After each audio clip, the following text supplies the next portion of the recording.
সুপ্রভাত বন্ধুরা, তোমরা সব কেমন আছো? আশা করছি তোমরা সবাই খুব ভালো আছো।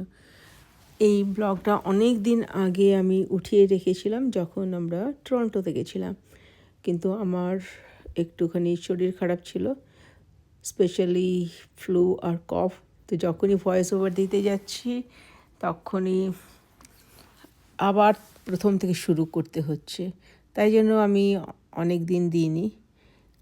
আর আজকে আমাদের এই হোটেল থেকে বেরিয়ে আসার সময় ছিল, তো এখন আমার হাজব্যান্ড তৈরি হয়ে চলে যাচ্ছে আর আমি আর মানি 1 ঘন্টা পরে আমাদের যাবার আছে একটা জায়গাতে। এইখানে যখন আমরা গেছিলাম টরন্টোতে, মানে প্রত্যেক দিনই বৃষ্টি ছিল আর বেশি ভালো ওয়েদার ছিল না, যার জন্য আমরা ভেবেছিলাম আর মানি আর আমি দুজনে ওয়াক করে অনেক কিছুই দেখার হয়। বড় বড় ডাউন টাউনেতে যাওয়া হয়, ওখানে অনেক মিউজিয়াম ছিল, অনেক বুটিক ছিল, তো দেখতে গেলে ভালোই লাগতো, কিন্তু যাওয়া হয়নি। যাই হোক, নেক্সট টাইমের জন্য। আর এই হোটেলের থেকে আমরা যেখানে যাব সেখানটা হচ্ছে 3 ব্লক দূর। তো আমরা গাড়ি করে যাব না, কারণ আবার এখানেতে এমন অবস্থা, ডাউন টাউনেতে গাড়ির পার্কিংয়ের ভীষণ অসুবিধে হয়। তো দেখো এরকম পুরো ঘর, হোটেলগুলো নোংরাই আছে। তো আমরা জাস্ট রেডি হয়ে বেরিয়ে যাচ্ছি। Good morning. আমাদের সময় হয়ে গেল এই হোটেলটা ছাড়ার জন্য। তো যাবার আগে জাস্ট আরেকবার দেখে নিলাম কিছু ছেড়ে যাচ্ছি কিনা। চলো সাথে থেকো। আর মানি আর আমি চেক আউট করে নিলাম, তো চাবি দিয়ে দিয়েছি ফ্রন্ট ডেস্কেতে, কিন্তু গাড়িটা আমাদের হোটেলেরই পার্কিং লটেতেই পার্ক করা আছে। তো এখন আমরা বেরিয়ে যাচ্ছি। এখানে যেটা বললাম, দুটো ব্লকের মতন প্রায় 15 মিনিট আমাদের সময় লেগেছিল। আরেকটা ব্যাপার দেখলাম যে এত হাই রাইজ বিল্ডিংয়ের জন্য বেশ ওয়েদার তো খুবই ঠান্ডা ছিল, হাওয়াও চলছিল তার সাথে, কিন্তু যখন হাই রাইজ বিল্ডিংয়ের মধ্যখান দিয়ে হাঁটছিলাম অত ঠান্ডা লাগছিল না, কারণ বড় বড় বিল্ডিংয়েতে হাওয়াগুলো ব্লক হয়ে যাচ্ছিল। আর এখন আমরা যাচ্ছি যেখানে, সেটা হচ্ছে রয়্যাল থমসন হল। ওখানেতে ওই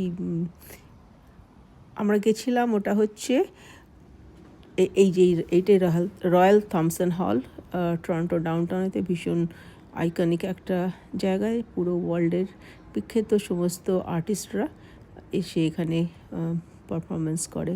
আমার যতদূর মনে হয় আশা ভোসলে অ্যান্ড লতা মঙ্গেশকরও এসেছিলেন এখানেতে, আর রবিশঙ্কর তো এসেই ছিলেন।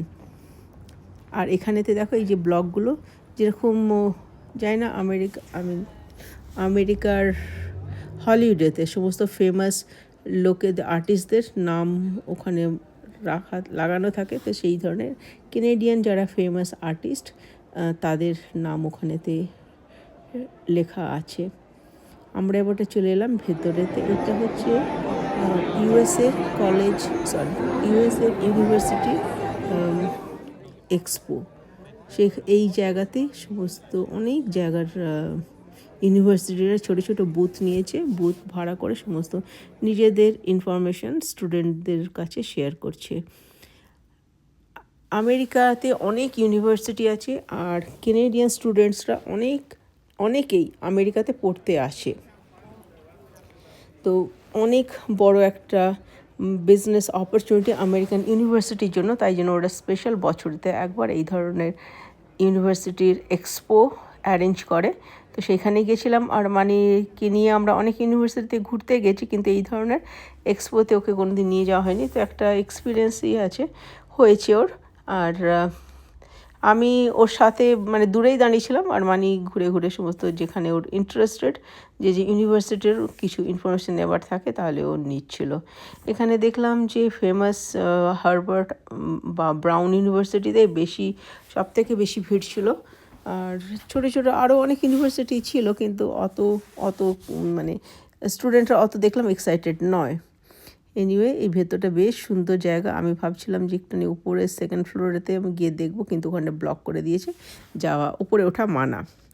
তাই যতটুকু নিচ থেকেই এই হলটার ভিডিওটা নিলাম। আর আরেকটা জিনিস, আমি হঠাৎ সেদিনকে ভিডিও নিতে নিতে দেখলাম যে ডবল স্ক্রিনেতে এরকম করে ভিডিও নেওয়ার সাথে সাথে নিজেকেও নেওয়া যেতে পারে। বেশ ভালোই লাগলো নতুন শেখার। আর এখন আমাদের এটা প্রায় দুপুর 2টো অবধি ছিল, আমাদের শেষ হয়ে গেছে। আমরা 3জনে এবারটা ফেরত চলে আসছি হোটেলেতে। হোটেল থেকে পার্কিং লটেতে যাব। সেই আমরা হিলটন হোটেলেতে ছিলাম, আর এই হোটেলের নিচেতেই গাড়ি পার্ক করা আছে। আমরা যখন সকালবেলা চেক আউট করেছিলাম, আর আমাদের সাথে যত জিনিসপত্র ছিল, লাগেজগুলো ছিল, গাড়িতে রেখে দিয়েছিলাম, আর দেবার পরে আমরা গেছিলাম। আর বেশ ভালোই ওয়েদার, এখন দুপুরবেলা হয়ে গেছিলো, বৃষ্টি ছিল না।